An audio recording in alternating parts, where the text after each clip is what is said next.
Di Indonesia itu ada satu kelompok masyarakat yang jarang dibahas, tapi memikul beban yang paling berat. Mereka tuh bukan orang miskin, tapi mereka juga bukan orang kaya. Mereka adalah kelas menengah, kelompok yang sering dianggap cukup, padahal kenyataannya cuma pas-pasan. Mereka bekerja keras, membayar pajak, tidak mendapatkan subsidi, tapi ketika mereka butuh bantuan, mereka dianggap terlalu mampu. Dan ketika harus menghadapi biaya pendidikan, kesehatan, atau biaya hidup yang terus naik, mereka berdiri sendirian.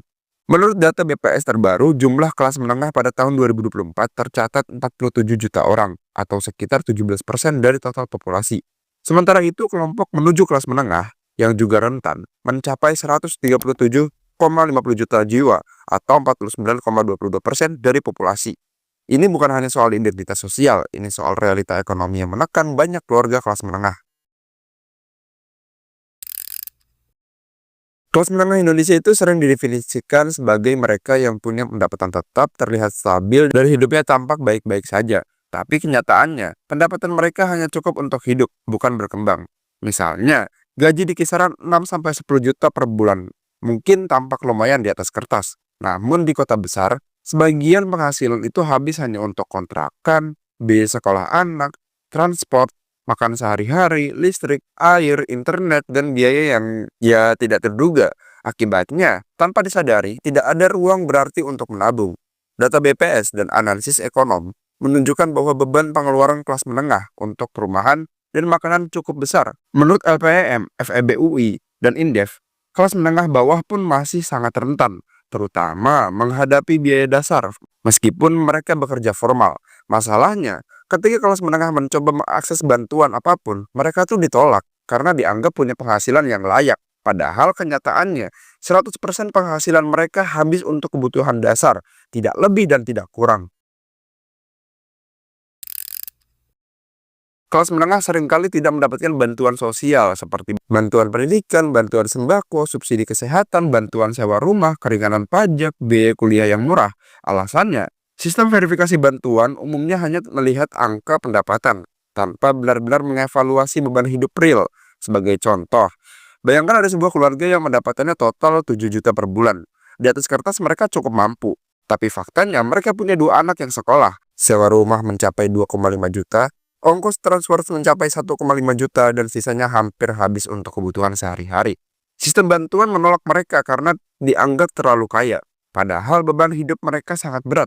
Itulah kenyataan pahit. Sistem hanya melihat angka bukan kenyataan. Kelas menengah jadi terlupakan ketika bicara bantuan negara, dan itu menimbulkan masalah struktural yang dalam. Kelas menengah adalah salah satu penyumbang pajak terbesar di negara kita. Mereka bekerja secara formal, dipotong pajak penghasilan bulanan, membayar PPN saat belanja, bayar pajak atas kendaraan, bahkan pajak properti jika mereka punya rumah. Namun ironisnya, mereka membayar lebih banyak daripada yang mereka dapatkan kembali dalam bentuk layanan publik. Ketika kelompok miskin mendapatkan subsidi, dan kelompok kaya memiliki akses ke fasilitas eksklusif, kelas menengah, mereka berada di titik tengah, wajib bayar tapi tak banyak mendapatkan imbal balik. Tekanan ini semakin terasa ketika harga kebutuhan pokok naik, inflasi terjadi, dan pajak mulai tumbuh. Namun, akses ke bantuan tetap sulit dijangkau. Beban pajak yang berat dan biaya hidup yang menekan menciptakan stres ekonomi dan tekanan mental yang nyata di kalangan kelas menengah. Ada teman gue dari kalangan kelas menengah. Dia tuh diterima di universitas negeri ternama. Namun ketika melihat uang kuliah tunggal atau UKT, keluarganya terkejut karena dikategorikan sebagai UKT yang tinggi. Ayahnya adalah pegawai swasta dengan gaji sekitar 7,5 juta per bulan. Ibunya bekerja sambilan, penghasilannya tidak tetap. Mereka tinggal di kontrakan dan hampir tidak punya tabungan darurat. Mereka pun berani mengajukan banding UKT, tapi mereka ditolak karena mereka dianggap mampu. Sistem kampus hanya melihat jumlah gaji, status pekerjaan orang tua, dan kepemilikan kendaraan, meskipun mobilnya tua dan dipakainya irit. Tidak melihat realitas bahwa gaji itu habis di biaya dasar. Bahkan orang tuanya itu harus pakai pinjol atau pinjaman online. Mengambil cicilan pendidikan yang memberatkan itu tentu mengurangi porsi makan mereka. Dan bahkan lembur lebih lama. Semua itu demi satu harapan, anaknya bisa kuliah. Inilah beban yang besar yang dipikul oleh kelas menengah. Tanggung jawab yang luar biasa, tapi akses ke bantuan tetap sangat terbatas. Ketika kelompok miskin kemungkinan dapat bantuan itu besar, namun kelas menengah tidak. Sekitar 9,5 juta kelas menengah turun kelas dalam 5 tahun terakhir menurut data BPS. Dan para ahli menyebut kondisi kelas menengah semakin terhimpit. Kalau kamu termasuk yang ngerasain nggak? Di tengah berita-berita soal kesulitan kelas menengah ini, pemerintah membuat rancangan kebijakan yang dinilai para ahli ekonomi bakal menambah beban masyarakat kelas menengah.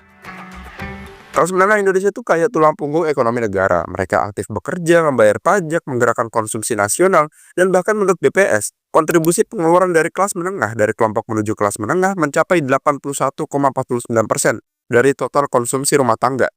Namun ironisnya, justru mereka yang sering paling rentan jatuh, bukan karena malas, bukan karena boros, tapi emang karena sistemnya tidak sepenuhnya berpihak pada realita hidup mereka. Sistem verifikasi bantuan yang hanya melihat angka pendapatan, beban pajak yang tinggi, serta akses pendidikan yang menuntut. Semua itu menempatkan mereka di posisi yang sangat rapuh. Jika tidak ada perhatian serius dari kebijakan publik, kelas menengah bisa terus terhimpit dan kehilangan ruang untuk berkembang.